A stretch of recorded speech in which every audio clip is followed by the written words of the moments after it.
Question number 1 देखिएगा, 30 questions का set है। असर्शन यानी कथन क्या कहता है और रीजन क्या कहता है, ऐसे 5, 6, 7, 8 सवाल तक भी आए हैं मैक्सिमम सेट्स में, नहीं तो 4 सवाल मिनिमम है इस तरह के, 4 से 6 नॉर्मली आते हैं, बहुत ज्यादा सवाल आए तो 8 तक भी पहुंच जाते हैं।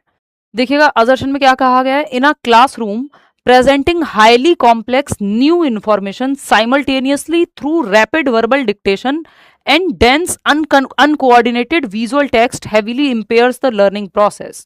मतलब क्या है, एक कक्षा में तेज मौखिक श्रुतलेख और सघन असंयोजित दृश्य पाठ के माध्यम से एक साथ अत्यधिक जटिल नई जानकारी प्रस्तुत करना सीखने की प्रक्रिया को बाधित करता है। यानी अगर आप डिसकनेक्टेड चंक्स में एक चीज अगर दूसरे चीज से, यानी एक कॉन्सेप्ट दूसरे कॉन्सेप्ट से जुड़ा हुआ नहीं है, बच्चे की प्रीवियस नॉलेज से कनेक्टेड नहीं है, बच्चे की ओल्ड नॉलेज से कनेक्टेड नहीं है, जो नींव है प्रीवियस नॉलेज पूर्व ज्ञान उस पर आधारित नहीं है, नया ज्ञान नया कॉन्सेप्ट दोनों आपस में अनरिलेटेड हैं, या जब आप पढ़ा रहे हैं तो कनेक्ट करके नहीं पढ़ा रहे हैं, तो इससे क्या होगा, जो नई जानकारी होगी वो कनेक्ट नहीं हो पाएगी बच्चे के दिमाग में, स्पेशली अगर जटिल जानकारी है।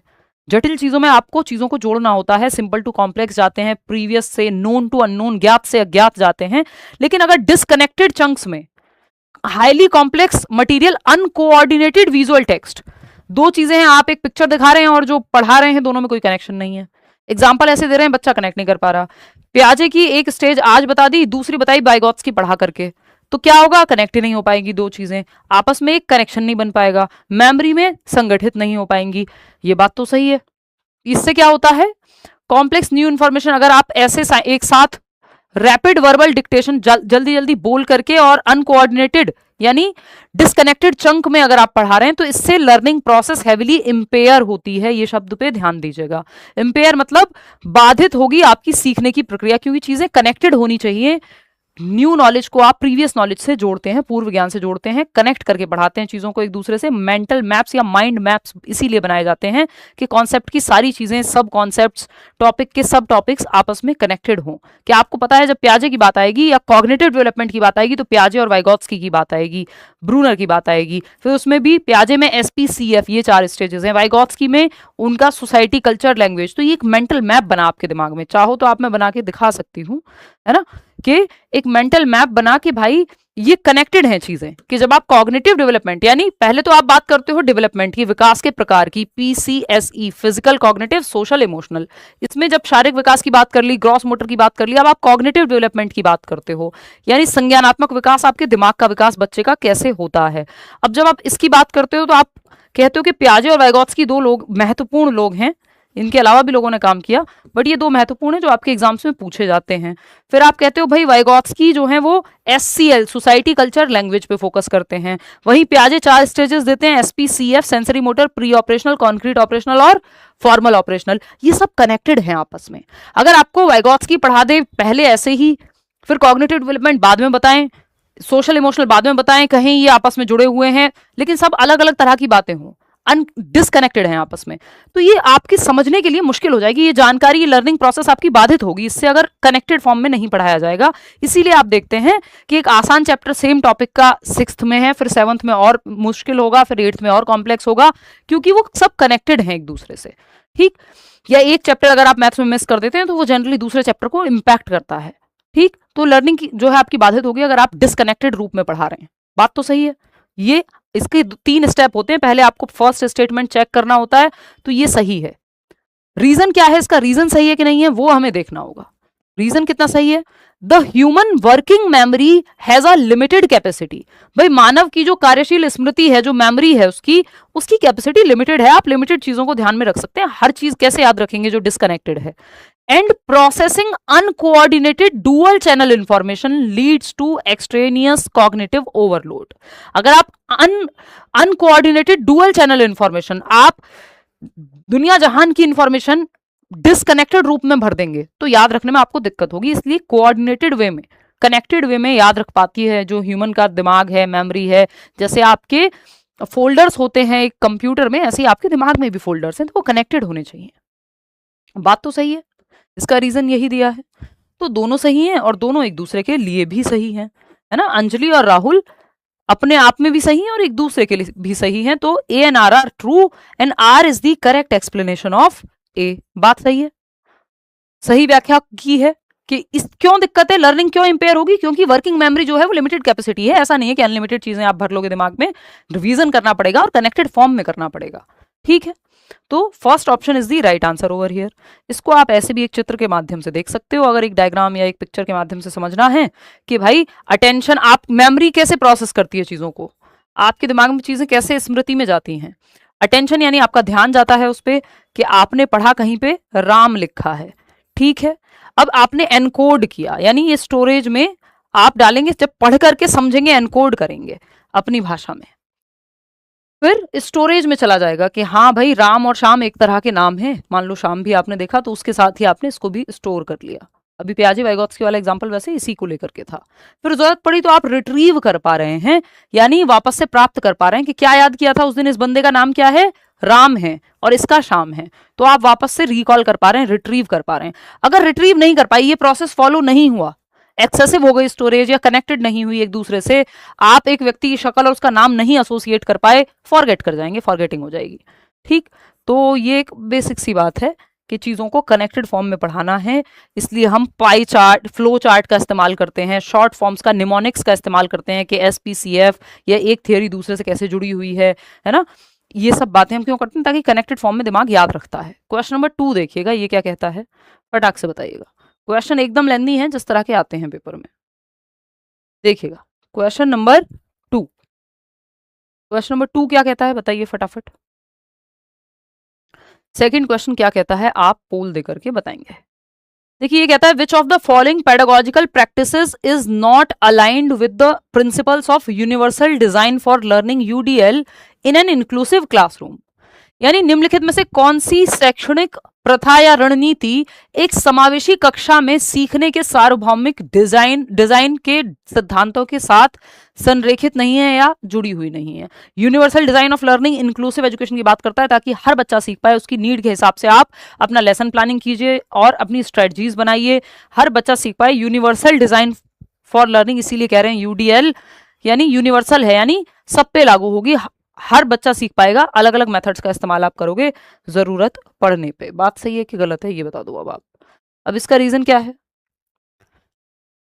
UDL जो है एक इंक्लूसिव क्लासरूम में कौन सी प्रैक्टिस है जो UDL के हिसाब से नहीं जाती, नहीं पे फोकस कीजिएगा, नहीं तो गलत जवाब दे दोगे। ठीक है, थर्ड ऑप्शन कह रहे हैं 71% लोग। देखते हैं, providing multiple means of representation such as audio books and graphic organizer, ये तो हेल्प करेगा अलग अलग तरीके से पढ़ाना। नॉट मतलब जो नहीं जाता, जो नेगेटिव बात कह रहा हो। प्रस्तुति के कई साधन प्रदान करना जैसे ऑडियो बुक और ग्राफिक आयोजक, ये तो अच्छी बात है, हमें अच्छी बात नहीं चाहिए, बुरी बात चाहिए, नेगेटिव बात चाहिए। Allowing students to express their understanding through varied formats like oral presentation और फिजिकल मॉडल्स, अलग अलग तरीके से प्रेजेंट कराओ, ये भी अच्छी बात है। तो अच्छी बात तो हमको चाहिए नहीं, हमको तो वो चाहिए जो गलत है, क्योंकि जो गलत है वही सही है, क्योंकि पूछा ही गलत है। थर्ड ऑप्शन है mandating a single standardized time bound written examination for all summative assessments, ये बात हमें अच्छी लग रही है क्योंकि यही बात गलत है। सभी योगात्मक आकलनों के लिए जो जो नेगेटिव बातें हैं कि सबमिटिव असेसमेंट या स्टैंडर्डाइज या सिंगल तरीके से सबको मत पढ़ाओ, वही इसमें कहा गया है। अब हमें वही चाहिए था जो गलत हो, जो गलत है वही सही है क्योंकि पूछा ही गलत था, नॉट पूछा था हमसे। फिर भी फोर्थ ऑप्शन देख लेते हैं। फोर्थ ऑप्शन क्या है, fostering multiple means of engagement by offering choices that tap into students intrinsic interest, ये तो बच्चे के लिए अच्छे हैं, जो बच्चे के लिए अच्छे हैं वो हमें चाहिए ही नहीं, हमें तो बच्चे के लिए बुरा चाहिए। क्यों? क्योंकि नॉट लिखा हुआ है। तो बच्चे के लिए नेगेटिव यही है कि यदि योगात्मक आकलन का आप प्रयोग कर रहे हो, सिंगल तरीके से सबको पढ़ाए रहे हो, यूनिवर्सल डिजाइन का मतलब है मल्टीपल मेथड्स इस्तेमाल करोगे, है ना, तभी तो हर बच्चा सीख पाएगा। तो ये थर्ड ऑप्शन गलत हो जाएगा, जो कि 71% लोगों ने सही जवाब दिया भी है। तो कई बार क्वेश्चंस आपको लगते हैं कि बहुत भारी हैं, बड़े लेंदी हैं, है ना, कॉन्सेप्ट पढ़ लीजिए और क्वेश्चन प्रैक्टिस करने हैं इनफ, इसलिए PDF भी दी जा रही है, खुद से पढ़ के खुद से मल्टीपल टाइम सॉल्व करो। ऐसा अभी नहीं रहा कि आप सिर्फ कॉन्सेप्ट पढ़ के चले जाओ, जब तक प्रैक्टिस नहीं करोगे क्वेश्चंस की बात नहीं बनेगी, क्योंकि लेंदी होते हैं क्वेश्चंस सीटेट में स्पेशली। कॉन्सेप्चुअल तो अब हर जगह है। क्वेश्चन नंबर 3 देखिएगा, to effectively foster intrinsic motivation, यानी आंतरिक अभिप्रेरणा को बढ़ावा देना है, and a mastery approach orientation, कि बच्चा मास्टरी हासिल कर सके, जैसे 3 इडियट्स में आमिर खान का कैरेक्टर है रणछोड़ दास, ठीक है, छाछड़, ठीक है, उनका मास्टरी पे फोकस है, डिग्री मिले ना मिले, नंबर आए ना आए, सब कुछ पता होना चाहिए, वो आप देखते भी है मूवी के अंत में ऐसा ही होता है। आजकल आमिर खान अलग चीजों के लिए चर्चा में है, बट मूवी बहुत काम की है, वो आपकी पेडागोजिकल चीजें बहुत सारी आपको 3 इडियट से सीखने को मिलती हैं। Among elementary school students a teacher should primarily focus on, भाई मास्टरी ओरिएंटेशन पे और इंटरनल मोटिवेशन पे, ये दोनों ही चीजें बहुत अच्छी बात है कि बच्चे का ध्यान मास्टरी ओरिएंटेशन पे है, फर्स्ट आने पे नहीं है। परफॉर्मेंस ओरिएंटेशन फर्स्ट आना बोलते हैं, जो उसमें वो था चतुर का जो किरदार है मूवी में, जो कैरेक्टर है चतुर का, जो रट्टे लगा रहा होता है, वो बलात्कार को चमत्कार बोल रहा होता है ना। तो ये वो परफॉर्मेंस ओरिएंटेशन, 3 तरह की ओरिएंटेशन होती है। परफॉर्मेंस ओरिएंटेशन जिसको फर्स्ट आना है चाहे रट के आए। दूसरी होती है फेलियर अवॉइडेंस, वो जो राजू रस्तोगी का कैरेक्टर है, जिसको बस फेलियर से बचना है, 33% नंबर आ जाए, पास हो जाऊं किसी तरह, सीटेट में 90 नंबर आ जाए, 82 आ जाए कैटेगरी में हूं तो, फेलियर को अवॉइड कर रहे हैं, वो भी बहुत अच्छा नहीं है। परफॉर्मेंस वाला भी अच्छा नहीं है कि कुछ भी करके सामदाम दंड भेद फर्स्ट आ जाओ। थर्ड बेस्ट है जो कि है मास्टरी ओरिएंटेशन, और इंटरनल मोटिवेशन भी अच्छी चीज है। ठीक, इसके लिए किस चीज पे फोकस करेंगे, जहां बच्चा एक्टिव होगा वहीं तो ये चीजें आएंगी। पहला ऑप्शन है जो कहता है publishing a weekly rank list, rank करने से ये तो परफॉर्मेंस ओरिएंटेशन पे फोकस होगा। Praising the इनेट intelligence and fixed ability, fixed ability नहीं माननी टीचर को, इंक्रीमेंटल एबिलिटी को बढ़ावा देना है। इंक्रीमेंटल बोले तो कि क्षमता को बढ़ाया जा सकता है मेहनत करके, सीख करके, ऐसा नहीं कि जन्मजात बुद्धि और निश्चित हो गई क्षमता, क्षमता को बढ़ा सकते हैं। रैंक करना, लेबल करना, ये बच्चे को हम नेगेटिव मानते हैं। थर्ड ऑप्शन जो कि ज्यादातर लोग आप लोग दे भी रहे हैं। देखिए अभी आप यहाँ जवाब क्यों दे पा रहे हैं, क्योंकि मैं क्वेश्चन को बहुत अच्छे से एक्सप्लेन कर दे रही हूँ।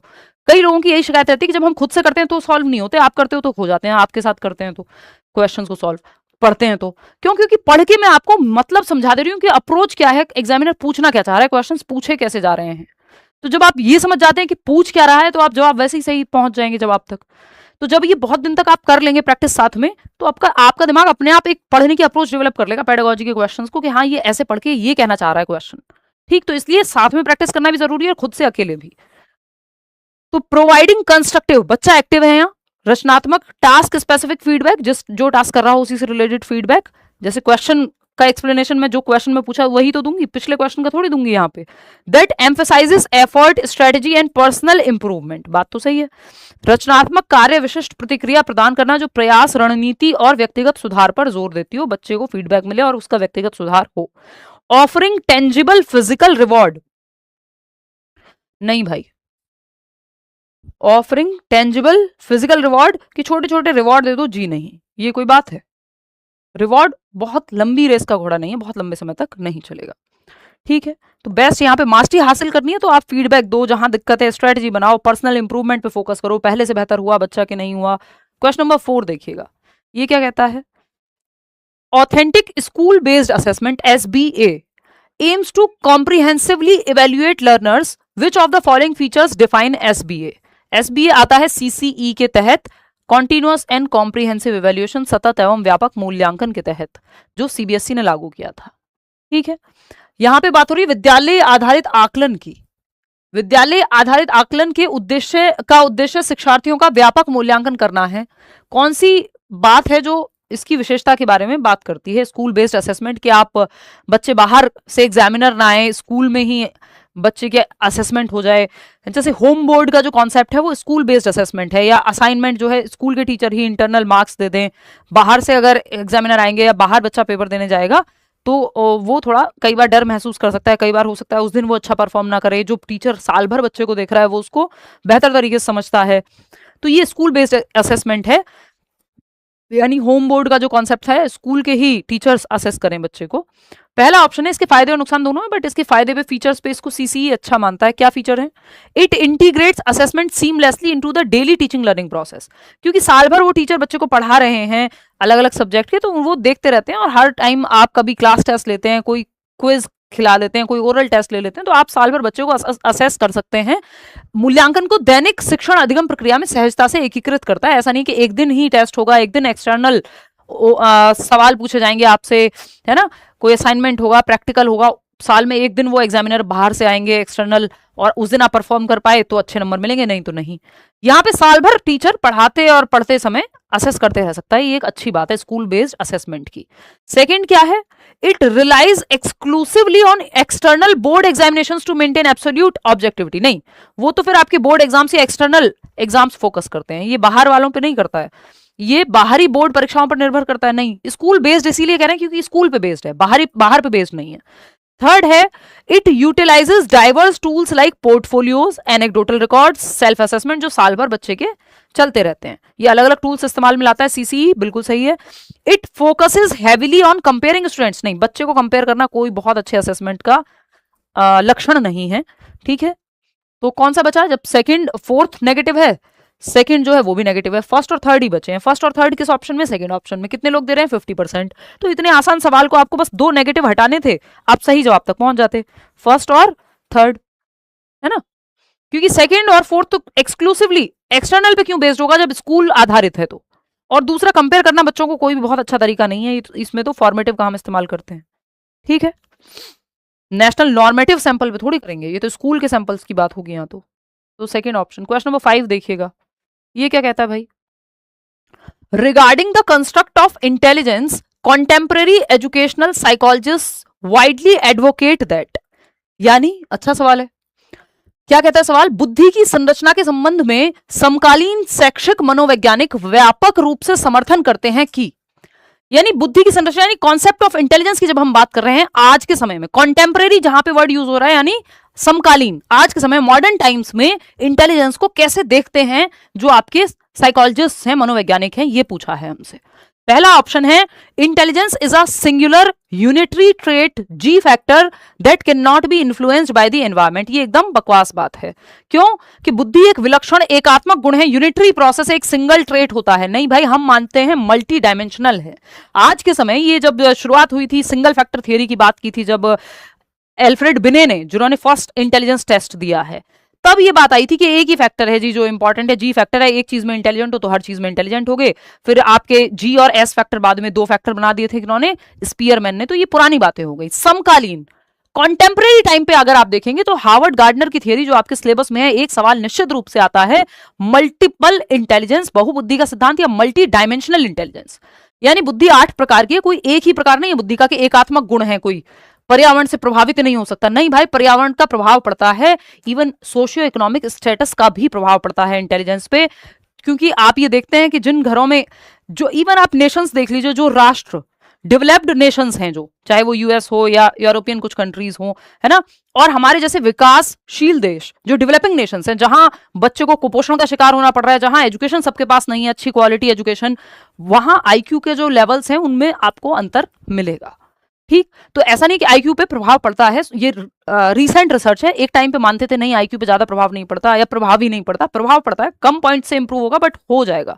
तो आपको कैसा एनवायरमेंट मिल रहा है उससे आपकी इंटेलिजेंस, आईक्यू अपने आप में एक चीज है, आईक्यू ही सब कुछ नहीं है ना, बट आईक्यू तक पे प्रभाव पड़ता है। और दूसरा, आपको एनवायरमेंट जैसा मिल रहा है उस पर इंटेलिजेंस या एबिलिटी इंक्रीमेंटल हम मान सकते हैं। अलग अलग प्रकार से लोग बुद्धिमान है, सिर्फ एक ही टाइप नहीं है बुद्धि का। तो ये हो गया क्या कि मतलब वही इंटेलिजेंट नहीं है जो मैथ्स में 6 नंबर लाता है, जो पढ़ाई में अच्छा है। इंटेलिजेंट वो भी है जो स्पोर्ट्स में अच्छा है, जो आपका बोलने में अच्छा है या फिर कोई म्यूजिक में अच्छा है ना। तो तभी आप देखते हैं कि ऑनरेरी किसी को डॉक्टर की उपाधि दे देते हैं अगर किसी फील्ड में बहुत अच्छा किया है ना। महेंद्र सिंह धोनी को आर्मी में कुछ पद दे दिया, क्यों? क्योंकि अपने फील्ड में एक्स्ट्राऑर्डिनरी, अपने फील्ड में इंटेलिजेंट है। जरूरी नहीं है एकेडमिक्स में बहुत पीएचडी की हो उन्होंने। ठीक, तो बुद्धि सिर्फ एक तत्व नहीं है, एक टाइप नहीं है। सेकेंड ऑप्शन क्या कहता है? Intelligence is multi dimensional comprising diverse cognitive abilities that can be nurtured through pedagogy। अगर पढ़ाने के तरीके सही हो तो कई प्रकार की बुद्धियां हैं और कई प्रकार से पढ़ाया जा सकता है, संज्ञानात्मक क्षमताओं को बढ़ाया जा सकता है। बात तो सही है। Standardized IQ test perfectly holistically capture a child's entire cognitive and creative potential, ये कहना गलत है। इवन मल्टी डायमेंशनल में, मल्टी डायमेंशनल जो थियरी है, हार्वर्ड गार्डनर क्रिटिसाइज करते हैं आईक्यू टेस्ट को कि ये सारे पहलुओं को नहीं देख पाते। तो आईक्यू जो स्टैंडर्डाइज्ड आईक्यू टेस्ट हैं वही संज्ञानात्मक और रचनात्मक तरीकों को पहचान पा रहे हैं। नहीं, अगर ऐसा होता तो थॉमस एल्वा एडिसन के स्कूल से तो उनको निकाल ही दिया गया था कि आपका बच्चे से तो कुछ हो नहीं पाएगा, इसको ले जाओ। और फिर उन्होंने जो बल्ब इजाद किया वो आप जानते ही हैं। क्वेश्चन नंबर ऑप्शन नंबर 4 है emotional and social intelligence are completely irrelevant to academic and success life. बकवास बात है एकदम।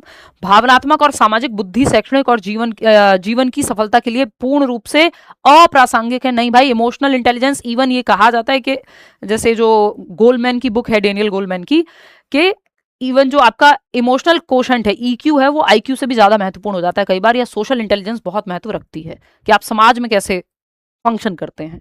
तो ऐसा नहीं कि ये बिल्कुल इंपॉर्टेंट नहीं है या सिर्फ यही इंपॉर्टेंट है। तो second option is the right answer. ये मैं एक्सप्लेन इसलिए कर रही हूँ क्योंकि आगे आने वाली क्लासेस में फिर आपका ये बेस बना हुआ मिलेगा आपको, जो लोग पहली बार भी देख रहे हो या ज्यादा नहीं भी पढ़ा हो तो भी उनको समझ में आ जाए कि कहना क्या चाह रहे हैं अलग अलग ऑप्शंस। बात सही है। क्वेश्चन नंबर 6 देखें, सिक्स देखें। Question number 6, if an educator strictly adheres to Jean Piaget's theory of cognitive development but completely rejects Lev Vygotsky's socio-cultural theory, देखा नहीं होगा आपने ये सवाल ऐसा। विच ऑफ द फॉलोइंग क्लासरूम, सारे सवाल एकदम नए मिलेंगे आपको। विच of the following classroom practices would the educator most likely discourage, ध्यान से पढ़िएगा। यदि कोई शिक्षक जीन प्याजे के संज्ञानात्मक विकास के सिद्धांत को कठोरता से पालन करता है, जो विकासात्मक सिद्धांत है जीन प्याजे का संज्ञानात्मक विकास का, लेकिन लेव वाइगोत्स्की के सामाजिक सांस्कृतिक सिद्धांत को पूरी तरह से खारिज कर देता है, तो शिक्षक निम्नलिखित में से किस कक्षा अभ्यास को सबसे अधिक हतोत्साहित करेगा? बहुत क्रिटिकल सवाल है, इसमें ज्यादातर लोग गलत करेंगे क्योंकि इसमें लैंग्वेज का, वर्ड्स का प्ले है। समझ रहे हो बात को? रोना नहीं, आज के सवाल देख के समझने की कोशिश करनी है। तो इफ एन एजुकेटर स्ट्रिक्टली अडियर्स, प्याजे के साथ है, वाइगोत्स्की के खिलाफ है, तो किस चीज को डिस्करेज करेगा? जो वाइगोत्स्की कहते होंगे उस चीज को डिस्करेज करेगा। वाइगोत्स्की के सपोर्ट में ही नहीं है वो। अलाउइंग चिल्ड्रन, तो जहां भी सोशली ग्रुप में खेलने की बात हो रही होगी उसको कहीं ना कहीं साइड करेंगे। Allowing children to independently manipulate physical objects to discover properties of matter, ये तो पॉजिटिव बात है, इसको डिस्करेज नहीं करेगा, एनकरेज करेगा। क्योंकि प्याजे और वाइगोत्स्की दोनों ही बात करते हैं बच्चे को एक्टिव रखने की, बस वाइगोत्स्की समाज को ज्यादा महत्व देते हैं, कल्चर को ज्यादा महत्व देते हैं, प्याजे कंपैरेटिवली कम देते हैं। Waiting for a, second option है, waiting for a child to reach a specific biological maturation stage before introducing complex abstract concept. भाई मैच्योरेशन या बायोलॉजिकल मैच्योरेशन, जेनेटिक्स की बात प्याजे करते हैं और 4 फैक्टर्स हैं MESE, कभी और बात करेंगे किसी और क्लास में जब प्याजे का क्वेश्चन आएगा। तो बायोलॉजिकल मैच्योरेशन को यानी जेनेटिक्स को महत्व देते हैं प्याजे, तो इसको तो एनकरेज करेंगे, डिस्करेज क्यों करेंगे? क्योंकि हम तो प्याजे के साथ चल रहे हैं। यूटिलाइजिंग रेसिप्रोकल टीचिंग, हाँ ये वाइगोत्स्की का कॉन्सेप्ट है, इसको डिस्करेज करेगा अगर वो वाइगोत्स्की को पसंद नहीं करता या वाइगोत्स्की की बात को नहीं मान रहा टीचर। ये इमेजिनरी सिचुएशन है ऐसी, ठीक, कि पारस्परिक शिक्षण का उपयोग करना जहां एक अधिक जानकार अन्य या MKO मोर नॉलेजेबल अदर सक्रिय रूप से बच्चे के संज्ञानात्मक विकास को आगे बढ़ाता है, यानी utilising reciprocal teaching where a more knowledgeable other actively pulls the child's cognitive development forward. यानी जैसे मैं कोशिश कर रही हूं कि आप मुश्किल सवालों को मेरे साथ आएं, सॉल्व करें, जहां अटक रहे हैं वहां मदद करूं मैं, तो मैं आपकी इस सब्जेक्ट में मोर नॉलेजेबल अदर का काम कर रही हूं, जिससे आपका जो कॉग्निटिव लेवल है वो बेहतर होगा, आपकी अंडरस्टैंडिंग बेहतर होगी इस सब्जेक्ट को लेके। तो ये वाइगोत्स्की का कॉन्सेप्ट है, जो रेसिप्रोकल टीचिंग की भी वो बात करते हैं कि बच्चे आपस में क्वेश्चन करते हैं, प्रेडिक्ट करते हैं, क्लैरिफाई करते हैं, है ना, ये सब चीजें जहां जरूरत पड़ती है टीचर हेल्प करता है, तो टीचर बच्चे दोनों एक्टिव होते हैं। ये वाइगोत्स्की का कॉन्सेप्ट है। जो वाइगोत्स्की का कॉन्सेप्ट है वो तो हमें हतोत्साहित ही करना है, क्यों? क्योंकि यहाँ पे टीचर वाइगोत्स्की कॉन्सेप्ट के साथ नहीं जा रहा, वो डिस्करेज करेगा इस चीज को, क्योंकि वाइगोत्स्की को नहीं प्याजे को फॉलो करता है टीचर। तो थर्ड ऑप्शन कितने लोग दे पा रहे थे, देखना जरा, चेक करो, पीछे जाओ एक बार। 62, ठीक है, कोई बात नहीं, चलो। ऑप्शन नंबर 4 देखिएगा, acknowledging that children pass through sequential invariant stages of cognitive development, ये तो प्याजे के साथ जाने वाली बात है ना। 4 स्टेजेस हैं, इनवेरिएंट हैं, जो क्रमिक हैं, सारी दुनिया में 4 ही स्टेजेस हैं प्याजे की, SPCF। तो ये मैंने बहुत तसल्ली से डिस्कस किया ताकि आप कंफ्यूज ना हो। थर्ड ऑप्शन 60% लोग भी दे पाए तो इनफ है सही जवाब। क्वेश्चन नंबर 7 क्या कहता है, Which of the following are considered highly effective metacognitive strategies for meaningful learning? अर्थपूर्ण अधिगम, यानी बच्चा एक्टिव रहेगा वहीं अर्थपूर्ण अधिगम होगा। मेटाकॉग्निटिव यानी जहां प्लानिंग, रिव्यू, रिफ्लेक्ट कर सकें आप सिचुएशन में। हाईली इफेक्टिव, बेहतर तरीके, बेसिकली बच्चा एक्टिव है वो देख लो। Elaborative interrogation, asking question why and how, हाँ बच्चा एक्टिव है। पैसिव नहीं, पैसिव रेपिटेटिव रोट लर्निंग, रट्टाफिकेशन नहीं, वहां पे मीनिंगफुल लर्निंग नहीं हो पाएगी। अर्थपूर्ण अधिगम वहीं हो पाएगा जहां बच्चा जो है, सार्थक अधिगम या अर्थपूर्ण अधिगम जहां बच्चा एक्टिव होगा। बात सही है। नेक्स्ट है concept mapping and creating semantic networks. ये अच्छी बात होती है, अभी हमने बताया कि कैसे कॉग्निटिव डेवलपमेंट में प्याजे हैं, वाइगोत्स्की हैं, किसने क्या कहा है, वो कॉन्सेप्ट का मैप बनाना है एक तरह से, ये याद रखने में, समझने में हेल्प करता है। ये भी सही है, ये गलत है, ये सही है। किसी सहपाठी की नोटबुक से आंख बंद करके उत्तर की नकल कर लेना, तो जहां बच्चा पैसिव है, जहां बच्चा एक्टिव नहीं है, रट्टाफिकेशन हो रहा है, उसको हटा दो। सेकंड और फोर्थ को, फर्स्ट सेकंड ही बचता है। कितने लोग सही जवाब दे रहे हैं? फर्स्ट ऑप्शन 86%, फर्स्ट और थर्ड बचता है, सॉरी फर्स्ट सेकंड नहीं, फर्स्ट और थर्ड बचता है, सेकंड और फोर्थ हट जाते हैं। ठीक है, बाकी सब में आप देखेंगे 4 या सेकंड में से कुछ मिल जाएगा, एक ही ऑप्शन है first and third. First option कितने परसेंट लोगों ने सही दिया? 86। बहुत बढ़िया, फिर तो आप सही चल रही है आपकी तैयारी। आगे बढ़ेंगे, क्वेश्चन नंबर 8 देखिएगा। क्वेश्चन नंबर 8 क्या कहता है भाई? An educator wants to track a student's qualitative behavioural changes. Qualitative changes, गुणवत्ता में चेंज, उसकी बेहतर समझ बेहतर हुई है, चीजों को आसानी से समझ पा रहा है, कम समय लेता है ना, तो क्वालिटेटिव चेंजेस हैं। आपको दिख रहा है उसका व्यवहार बेहतर हुआ है, जरूरी नहीं है हर चीज पे आप नंबर दे पाओ। Behavioural changes, social interactions and specific critical incidents over the entire academic year without assigning numerical grades। आप न्यूमेरिकल ग्रेड्स असाइन नहीं करो, बट आपको पता है बच्चे के व्यवहार में बहुत परिवर्तन हुआ है, डिसिप्लिन में बहुत बेहतर हुआ है, समझ में बेहतर हुआ है, इमोशनली बेहतर कंट्रोल कर पाता है खुद को, क्लास डिस्टर्ब नहीं कर रहा है, या और 4 चीजें हो सकती हैं, अच्छे सवाल पूछने लगा है, तो आपको समझ में आएगा बच्चा इंटरेस्टेड है। The most appropriate assessment tool for this purpose is. Assessment tool इस पर्पज के लिए बताओ जरा। एक शिक्षक संख्यात्मक ग्रेड दिए बिना पूरे शैक्षणिक वर्ष में एक छात्र के गुणात्मक व्यवहार परिवर्तनों, सामाजिक अंतःक्रियाओं और विशिष्ट महत्वपूर्ण घटनाओं को ट्रैक करना चाहता है। इस उद्देश्य के लिए सबसे उपयुक्त मूल्यांकन का उपकरण कौन सा है? क्वालिटेटिव टेस्ट, नंबर वाला टेस्ट नहीं लगेगा इसके लिए, क्वालिटी में चेंज है, तो स्टैंडर्डाइज टेस्ट की जरूरत नहीं है। नॉर्म रेफरेंस में बाकी बच्चों से कंपेयर करने की जरूरत पड़ेगी, यहाँ आपको बच्चे को खुद से करना है। एनेक्डोटल रिकॉर्ड ठीक है, क्लोज एंडेड नहीं, आप प्योरली समेटिव नहीं, तो एक ही ऑप्शन बचा ना, सेकेंड ऑप्शन। 38% लोग सही तो जवाब दे रहे हैं कि आप एनेक्डोट लिख सकते हैं इसके बारे में कि बच्चे के व्यवहार में ये परिवर्तन साल भर में इस दिन आपने ऐसे ऐसे देखा है ना, तो ये बेहतर है, बाकी कोई और बन ही नहीं रहा उस हिसाब से। क्लोज एंडेड रख के क्या फायदा है? मल्टीपल चॉइस क्वेश्चनेयर नहीं, आपको ओपन एंडेड रखना है क्योंकि क्वालिटी में चेंज है यहाँ पे। आगे बढ़ेंगे, क्वेश्चन नंबर 9 देखिएगा। असर्शन क्या है?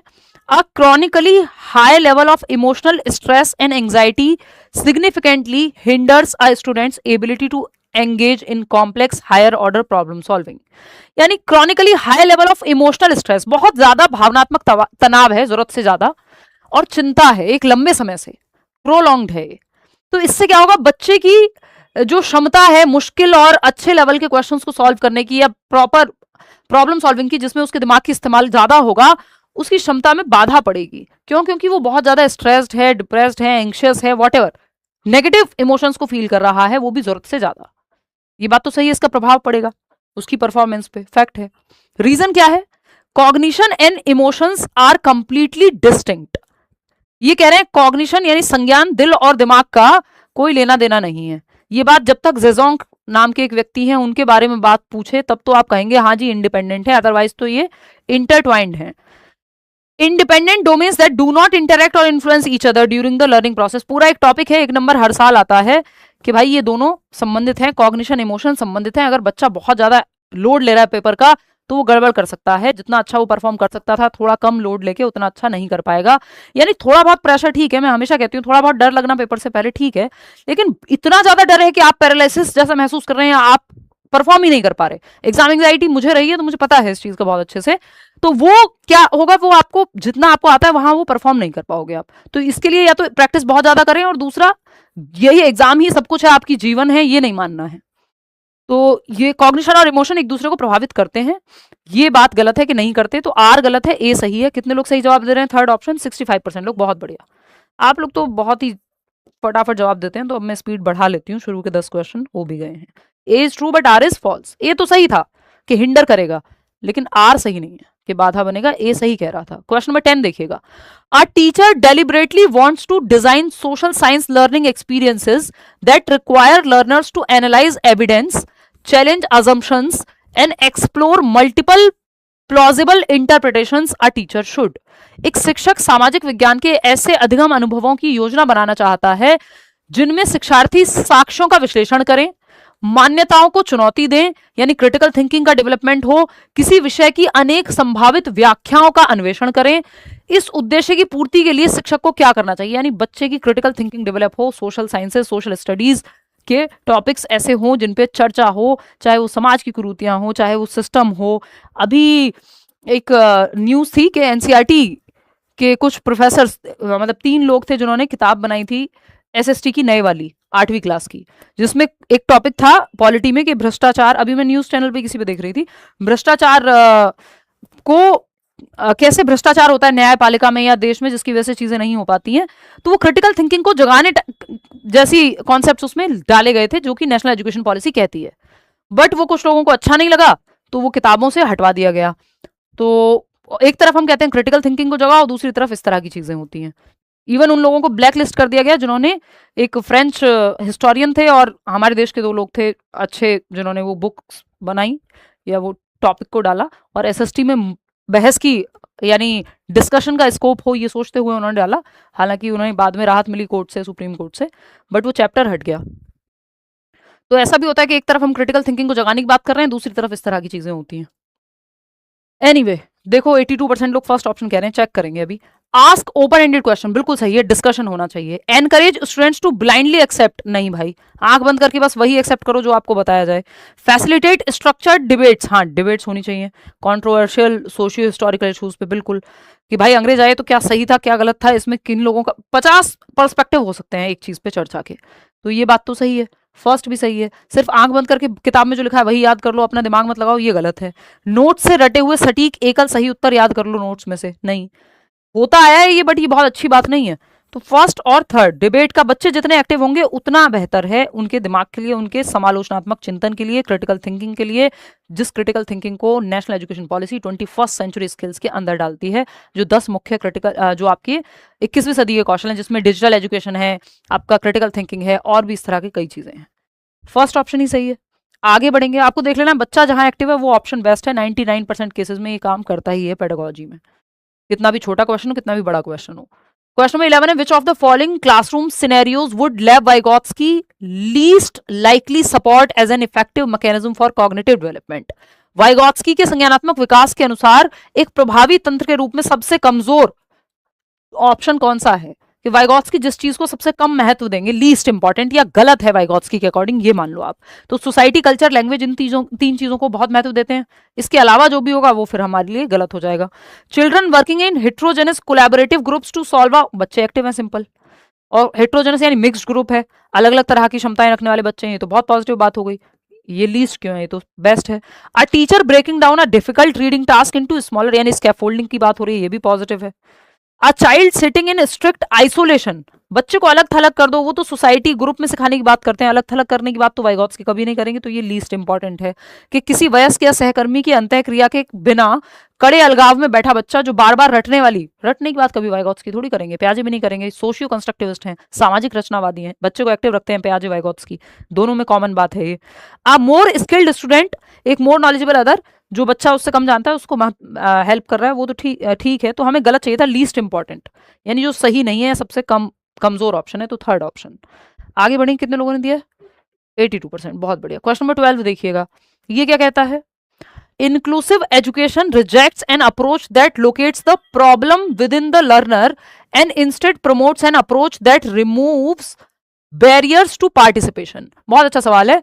This represents a shift from, समावेशी शिक्षा उस दृष्टिकोण को अस्वीकार करती है जो बच्चे में समस्या ढूंढता है, या समस्या को शिक्षार्थी के भीतर मानता है कि प्रॉब्लम बच्चे में अगर उसको कोई डिसेबिलिटी है, ये बात गलत मानती है इंक्लूसिव एजुकेशन, बिल्कुल सही बात है।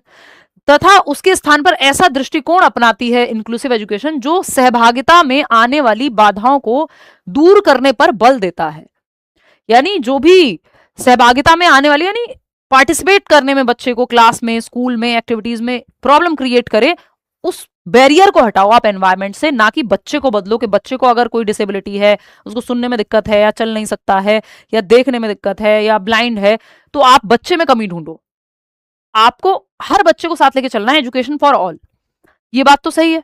ये किस तरह का शिफ्ट है, from social model to the medical to social है ये, medical model to the social.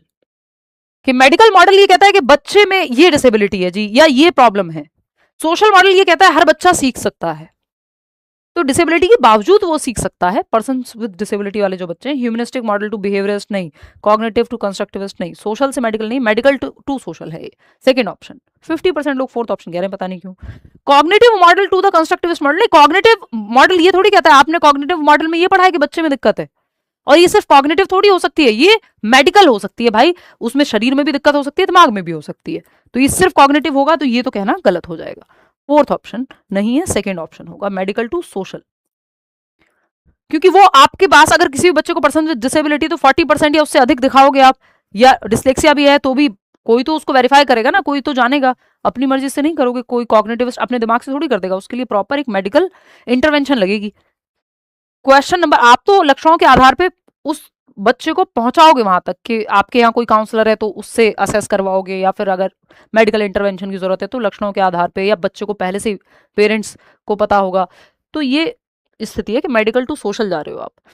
Medically हो सकता है उसको कुछ दिक्कत हो, बट आप सोशल पर्सपेक्टिव अपना रहे हो कि हर बच्चा सीख सकता है। बात सही है। देखिएगा क्वेश्चन नंबर 13, असर्शन क्या है? Functional fixedness is a cognitive bias that significantly enhances a students ability to solve novel creative problems quickly. Functional fixedness बहुत इंपॉर्टेंट आता है। कार्यात्मक स्थिरता एक संज्ञानात्मक पूर्वाग्रह है, यानी एक कॉग्निटिव बायस है, एक स्टीरियोटाइप है, एक तरह का एक बायस है, जो स्टीरियोटाइप भी नहीं कहेंगे, बायस ही कहेंगे कि आप एक ही तरीके पे अटक गए हो, जो उपन्यास significantly enhances students ability to solve novel creative. ये देखो, ऐसा तो हमारी जो टीम है इतना बढ़िया ट्रांसलेशन करती है मैं ये कहूँ नोवल मतलब नए, नवीन ऐसा पेपर में भी मिलेगा आपको। यूपी टेट में ऐसा ही बढ़िया ट्रांसलेशन हुआ है, कई बार सी टेट में भी हो जाता है कि जो आम हिंदी के शब्द हैं वो पेडागोजी की हिंदी में लगा देते हैं, और इसीलिए इंग्लिश के टर्म्स आपको पता होने चाहिए, पेडागोजी में कई बार गड़बड़ हो जाती है नहीं तो। Cognitive bias that significantly enhances a students ability to solve novel creative and problem and novel creative problems quickly. नई और नए तरीके से प्रॉब्लम को सॉल्व करने में फंक्शनल फिक्सनेस हेल्प करती है। एकदम बेकार बात है, फंक्शनल फिक्सनेस कॉग्निटिव बायस है जो प्रॉब्लम क्रिएट करता है कि आप एक ही तरीके से हर नई समस्या को सॉल्व करेंगे और वो फिर सॉल्व ही नहीं हो पाती, क्योंकि आप हर बार सेम तरीका, एक बार जो आपके लिए तरीका काम कर गया उसी तरीके पे आप लगे हुए हैं। तो ये प्रॉब्लम सॉल्विंग में हेल्पफुल नहीं है, हिंड्रेंस है। फंक्शनल फिक्सनेस नेगेटिव चीज है, नेगेटिव टर्म है। रीजन क्या है? It allows the learner to strictly identify only the traditional intended use of an object, thereby needing speeding up the divergent thinking process.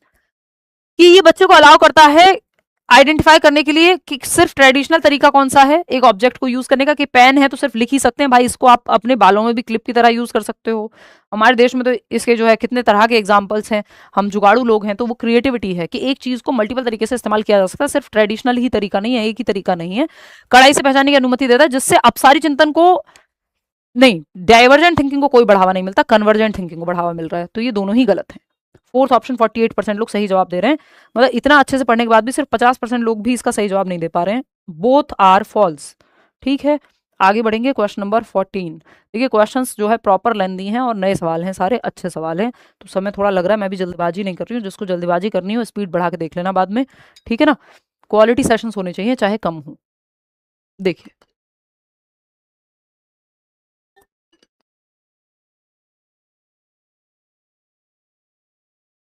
देखिएगा, question number 14 कह रहे हैं, fourth option 68% लोग पढ़ लेते हैं पहले। अ टीचर आर्ग्यूज दैट, ये मैं मार्क कर लेती हूँ, आप लोग फोर्थ कह रहे हो। A teacher argues that assessing life skills, attitudes, participation in sports and values is unnecessary because these areas do not contribute to academic grades. This view contradicts the comprehensive nature of CCE because, यानी ये कह रहा है कि CCE कहता है continuous and comprehensive evaluation होना चाहिए। कॉन्टिन्यूस मतलब सतत, साल भर में मल्टीपल टाइम्स आप अलग अलग तरीके से बच्चे का आकलन करो, कभी उसको कुछ एक्टिविटी दे रहे हो तो उसको ऑब्जर्व करते हुए देखो, व्यवहार देखो क्लास में, यानी करिकुलर प्लस को करिकुलर दोनों पहलुओं में बच्चे को जांचो। ये कह रहे हैं कि लाइफ स्किल्स क्या हो सकती है? खाना बनाना एक लाइफ स्किल है, और बहुत सारी चीजें, ड्राइविंग लाइफ स्किल में आता है, और बहुत ऐसे फर्स्ट एड वगैरह। तो लाइफ स्किल्स, एटीट्यूड्स, बच्चे का एटीट्यूड कैसा है, नजरिया कैसा है, स्पोर्ट्स में कितना पार्टिसिपेट करता है, ये अननेसेसरी है, क्योंकि ये इनसे नंबर में कोई एकेडमिक ग्रेड्स में कोई हेल्प नहीं मिलती। तो ये अगेंस्ट सीसीई जाना है, ये कॉन्ट्राडिक्ट करता है जो सीसीई कहता है कि कॉम्प्रिहेंसिव मतलब स्कोलेस्टिक और को स्कोलेस्टिक, करिकुलर और को करिकुलर, यानी पढ़ाई लिखाई तो ठीक है, उसके साथ साथ को करिकुलर एक्टिविटीज को भी जांचो कि व्यवहार का रिजल्ट बनता है तो आता है ना उसमें, बिहेवियर कैसा है, A+, आर्ट्स में ये वो, आपको कई चीजें ऐसी मिलती हैं जो आपको पता ही नहीं होता कि आकलन किया जा रहा था। ये कॉन्ट्राडिक्ट नहीं करता, ये गलत कह दिया इन्होंने, ये सीसी के कंट्रीब्यूट नहीं करते, और ये जो व्यू है ये कॉन्ट्राडिक्ट करता है। हाँ सही बात है कि ये कॉन्ट्राडिक्ट करता है, ये बात गलत है।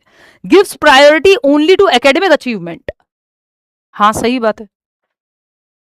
Relies mainly on summative examination, ignores the assessment of co-scholastic domains along with scholastic development, emphasizes objective testing over subjective evaluation. नहीं नहीं नहीं, ऑब्जेक्टिव टेस्टिंग ऐसा नहीं कि इसमें ऑब्जेक्टिव टेस्टिंग नहीं हो सकती। फोर्थ क्यों कह रहे हो आप लोग हैं? क्यों फोर्थ कह रहे हो ऑप्शन आप लोग? गलत है। देखो समझते हैं फिर से। A teacher argues that assessing life skills, attitudes, participation in sports and values is unnecessary. Teacher ने ये आर्ग्यूमेंट दिया है।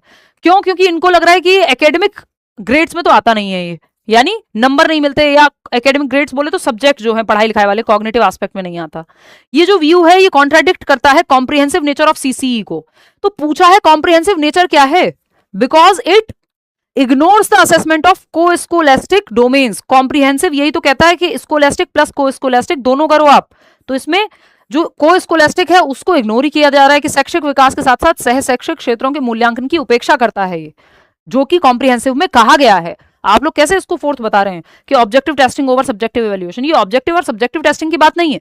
ऐसा नहीं कि लाइफ स्किल्स और एटीट्यूड वगैरह को आप ऑब्जेक्टिवली टेस्ट नहीं कर सकते, प्रॉपर टेस्ट है, पर्सनैलिटी से लेकर आईक्यू तक के हर चीज के तो टेस्ट हैं। तो ये कहना गलत हो जाएगा। तो थर्ड ऑप्शन सही है कि ये सिर्फ एकेडमिक्स को, ये पूछा है कॉम्प्रिहेंसिव नेचर ऑफ सीसीई के अगेंस्ट जा रहा है। तो कॉम्प्रिहेंसिव नेचर क्या है? कॉम्प्रिहेंसिव नेचर है कि स्कोलेस्टिक डोमेन, को स्कोलेस्टिक सह शैक्षिक पक्ष, खेलना कूदना, आर्ट, ड्राइंग, पेंटिंग, म्यूजिक, यानी सिर्फ पढ़ाई लिखाई के अलावा जो बाकी डोमेन है उसको को स्कोलेस्टिक या को करिकुलर एक्टिविटीज कहते हैं।